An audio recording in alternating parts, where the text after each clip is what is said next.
I'd like to call this meeting to order.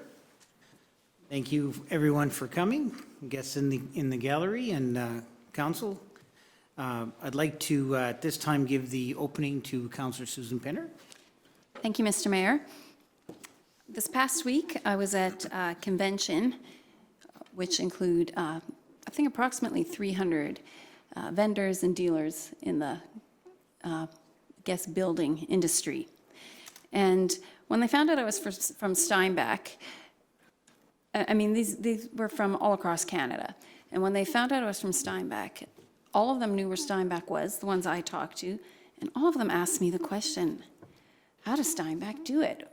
And I was like, what are you talking about? The economy's so strong, you guys are always growing and thriving. And it was interesting to hear that because there are people from BC to Vancouver there, or BC to Ontario there, and they all seem to know that Steinbach was a strong economy. And they also mentioned there's no rail, there's no water. How can it be that you guys are doing so well? So when you're in city council and you're in it, you don't always maybe appreciate or take time to, appreciate how well we are actually doing. So I got some numbers here in terms of what we have been doing as a city. And at the end of the decade is a good time to review how well we've done. And I just thought I'd go over a couple of these numbers that I have here. Construction value permits taken from 2009 to 2019, $720,997,744.60. That is a staggering number in a 10-year period. 45% of those were for residential, 55% of those are for commercial. When it comes to dwelling units, in that same time frame, that same 10-year period, 1,859 dwelling units have been added. In terms of when we look at economic development, sometimes we think it's flashy, but actually one of the strongest indicators of how well an economy is going to do is an investment in infrastructure, that a city or community invests in infrastructure which is attractive to business to develop in. And when I look at what we have invested in our infrastructure, from 2009 to 2018, it's $100 million, $719,684. And that's not including the water treatment plant and some of the reconstructions we've done this last year. So we're looking at more like $115 million in a 10-year time frame. The last census, which was 2016, from 1996 to 2016, our population grew by 87%. It's incredible, actually, when you read these numbers. So I guess the point of this is our economy is strong and shows no signs of slowing down. January has been another strong month. So that makes me really excited to be a part of such a thriving and growing community. And I think it's really good to reflect on these numbers quite regularly, just to remind us of how well we're doing and how optimistic the future is for us. Thank you. Thank you, Councillor Penner. You're so right. I think there's so many times that sometimes we have to look back and look at what we have and appreciate what is going on. And it's great to keep records, and I thank our administration for keeping such good records so we can go back and have that snapshot. Council, number 3, we have the agenda in front of us. I need a motion to adopt. Councillor Seaman, second by Councillor Hebert. Call for the question. All those in favor? That's carried. Thank you. Council, we have the minutes of January 7, 2020, the regular council meeting. They start on page 1. We've all had a chance to review them. Looking for a motion to approve. Councillor Hebert, second by Councillor Penner. Any comments? Call for the question. All those in favor? That is carried. Is there any business arising from the minutes? Okay, seeing none. We'll move. There's no public hearing. There's no delegation. We will move to 8A, reports and recommendations from the city manager. That is the Clearsprings pathway. There was information to follow, council, that was emailed earlier today. It was also in your mail bins here. I trust you all had time to look it over. It's quite extensive recommendations with a few options. Mr. Warkentine, do you have anything to add? I mean, this is a great proposal, but just wondering if there's anything you'd like to add at the meeting. Mr. Mayor, not in particular. The report, as you mentioned, is several pages in length. It was in response to the public hearing that was held for Local Improvement Bylaw 2132. There were significant objections that were registered at that public hearing, and this was in response to Council's further questions after the public hearing and after having given the bylaw first and second reading. So it does provide a bit of a background, a bit of further explanation, and some options available to City Council should they wish to pursue any supplementary courses of action with respect to that project. Okay, thank you, Mr. Warkentine.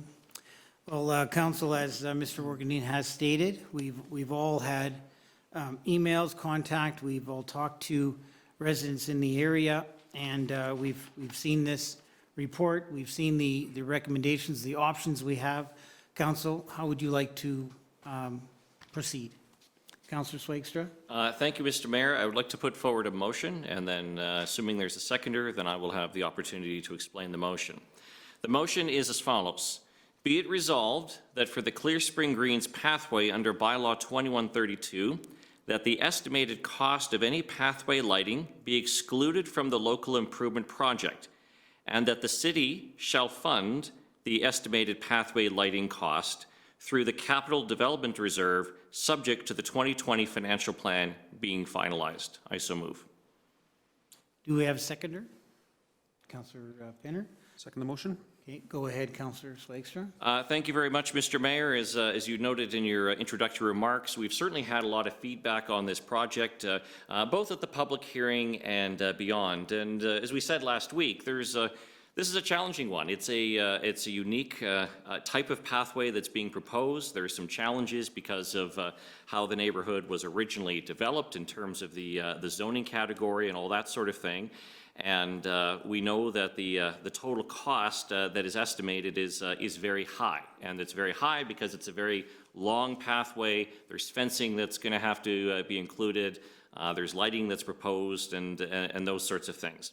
And the motion here basically is an attempt to make the cost more affordable for the neighborhood while still maintaining the same service level for the area. And so the intent here is, as it states, is to remove the pathway lighting from the local improvement project. And that means that's a reduction of $208,000 from the total project cost. And what that means in practical terms is that the total cost per homeowner goes from an estimated $4,300 or $4,300 per home down to approximately $2,800. Now I say approximate because these numbers are all dependent on what the tenders ultimately come in as. What I should say, and what should be made very clear, is that the numbers cannot come any higher for the neighborhood. What we've advertised is the maximum amount that the neighborhood can be charged. And so this was mentioned last week, but I'll just reference it here. For example, on the notice that all the neighbors got, it references a maximum estimated annual interest rate of 7%. Obviously, it's not going to be 7%. It's going to come in below that, but we have to build in that flexibility there just in case interest rates happen to go up between now and whenever the project ultimately goes ahead. So similarly here, we have estimated costs, and the estimated costs include a number of factors. There's the cost not as part of the local improvement plan, but as part of the project. We have $120,000 approximately that the city had to pay for a lot. We had no other option but to purchase that lot if we're going to have the pathway go along Park Road. That was the only way to do it, as far as to go along there. We also have other parts of the cost, the most significant, of course, being the actual asphalt pathway itself. And then, of course, the next biggest cost is the lighting. We heard during the public feedback quite clearly that a significant number of neighbors did not like the idea of just simply completely removing the lighting and having no lighting at all. A significant number of neighbors still want to have the lighting. And so what this basically does is it removes the cost of the lighting from the neighborhood. The city will still do the lighting, but we're going to do it from our capital development reserve, and so we will find the money, we will allocate the money from there, and so that is the plan. In just simple practical terms, this moves the, when you factor all the costs in, when you consider the cost of the lot and the cost of the lighting and the cost of the pathway and the fencing and all those things put together, and you consider what the neighborhood is paying and what the city is paying, it moves it much closer to a 50-50 split. In terms of approximate terms, depending on the tender, it moves it to approximately 45% city, 55% neighborhood, when you factor all of those things in. If the tenders happen to come in lower, which is entirely possible if we tender early enough, then that ratio could become even more favorable. But as opposed to the approximate 80-20 split that was discussed at the last meeting, this moves it closer to a number that works better for everyone.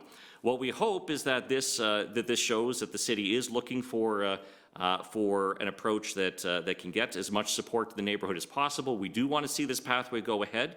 This is certainly, is certainly a desire on the city's part to be fair and to be reasonable and to appropriately balance the need for the neighborhood to still pay a significant portion of it because it is a neighborhood request and a local improvement project, while also recognizing that the city as a whole has a responsibility to cover a significant part of the cost. And so this, by moving the lighting to be covered by the city, this moves it to a level that I think is, well, that is more affordable for the neighborhood and is a reasonable path forward.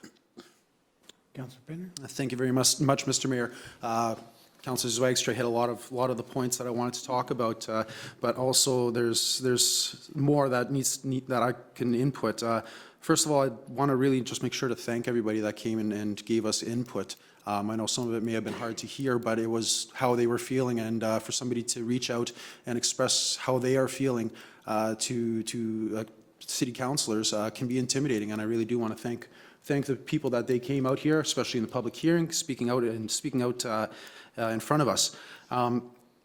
There's a lot of thought that I think we all did over this last 2 weeks, myself especially, and one of the things that that kept resonating in my mind is that you hear a lot of people talking about, not necessarily in our city, but the world just isn't the way that it used to be. Neighbors helping out neighbors, communities helping out communities. And I feel like this is an instance of where the city is taking on more responsibility on the cost of the project, that this is the whole community helping out a neighborhood. That's the neighborly thing to do. This was a unique and somewhat unprecedented pathway that was being built. But this does fall in line with the precedence of the neighborhood sidewalk. So the close to 50-50 split of the local improvement plan, and definitely makes it far more palatable for the families to be able to afford. I know, I'll say it again, I wouldn't have wanted to get hit with that bill either. This brings it down to approximately $570 a year. Again, pending how tender comes in, pending interest rates, very likely it could be lower than that. To put that in perspective, it's about $47 a month. This is something that is affordable for families, and I feel like this is the right way to move forward. This is the decision that I wish we would have made in the first place, but we didn't. There was more information that came in after the fact, and gave us more time to consider. So I'm very happy with this. We could have had a discussion and argument on pretty much any point, or on any point of this project, and there have been valid points for everything with regards to cost splitting, who should have the responsibility of what. But I feel like this is the common ground that I think everybody was looking for. So I'm very happy that we came to this decision. Anything further for council? Go ahead. May I ask administration some questions? Go ahead. Through you, Mr. Mayor. Regarding the number of objections that were sent in, I believe it's 28, is that correct? There was 32 in total. 32. So it's going to the municipal board? Perhaps. Perhaps. So I guess my question is, if council votes in favor of this motion, do people who've objected, who now feel better about the project, do they have time to withdraw their objection? Yes, the objection period for the municipal board runs until February the 10th. All right, and what is, I guess, how many objections need to remain for it to go to the municipal board? The way the Municipal Act reads is that pursuant to the city's public hearing, which was held January the 7th, if there is at least 10% of the affected taxpayers that further object to the municipal board, the board must hold a hearing. So that's about 15 objections need to remain. Okay, if it ends up going to the municipal board, I know you don't know 100%, but is there a chance the project would be delayed, or would there still be enough time? I mean, it also depends how the municipal board rules, I understand that. But Yeah. what is the time, how long does it usually take for the municipal board to rule? That's sometimes a hard date to nail down. The board does try to be as timely as possible. However, with trying to schedule hearings and just considering the overall workload of the board, it could take, up to 120 days for the full process to be completed. That, I think, is an outside estimate. But certainly, once the board has held a hearing, they do insist that decisions are provided to the municipality within 30 days. So it's a matter of how long does it take to get an actual public hearing scheduled. Okay, so then, just to clarify, if people want to withdraw their objection, what is the deadline for them to withdraw their objection? That would be the notice period right now, which runs until, as long as it's, the board is notified by February the 10th. So February the 10th is... That's right. Okay, thank you. Thank you. Anything further of council? Councillor Hebert. At the last council meeting on the 7th of January, Councillor Siemens introduced an amendment to the resolution. I realized there were some problems with that amendment, but at the end of the day, it was a compromise towards the lighting and also towards the limestone versus the pavement. I appreciate that this council has reconsidered in going forward with this compromise, what I will call a good compromise. This is not an issue of us against them, but rather a joint venture. And so I appreciate the reconsideration. Thank you. Anything further? Anything in closing? Just very briefly, Mr. Mayor, I'm glad to hear that there's support for this on council. I think it's a reasonable direction for us to take, and it is. I think it sends a clear message to the neighborhood that we are trying everything that we can, within this framework here to make the cost affordable. It's a unique project. It's unusual, and because of the fact that a certain zoning category doesn't exist anymore, this exact thing won't be happening again anywhere because of the fact that that all new neighborhoods will have the full services in terms of all the the zoning and pathways and all of that. And so it's not fun doing this after the fact. And so but this is a good path forward here. Okay, thank you, council. I do feel this is the right thing to do too. I think there's nothing wrong with changing your mind after you've heard new information. And that's what we heard as we met with the community, the neighborhood. And I think it's appropriate to do this now and to say, okay, we will help. I think that also, as Councillor Schweitzer said, it is a 45-55 split roughly. But I do believe in the tendering, it will come down because many of our projects, because we tender so early, come in at around the 5% mark too, lower. So I do believe that that the numbers will be much lower. And they are only approximate. We have to advertise high so that we don't have to re-advertise. And if we would stop this project and start again, the challenge with that is then nothing will get done till 2021. So this is why I would really like to, I like that you considered it, council, to do this so that we could continue with this project and hopefully we can still get this done before, in this building construction year. Council, I I thank you for looking at this, for considering this, and that we've are embracing this, the neighborhood. We want this neighborhood to feel part of Steinbach. We want Steinbach, the rest of Steinbach, to go into that neighborhood, and this is a way that we can do this actively with active transportation. And I think this is a really good thing. Sidewalks are good. You put one down, it gets used, and this sidewalk will get used too. So we'll call for the question. All those in favor? Opposed? Okay, that is carried. Thank you, Council. We'll move to number 9, administration. 9A, accounts payable, at the back of the book. We've all had opportunity to review. Looking for a motion to approve.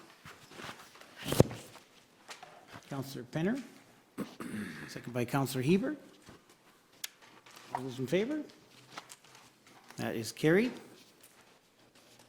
We got 9B, bylaw 2124, the Watershed District. This is first and second reading.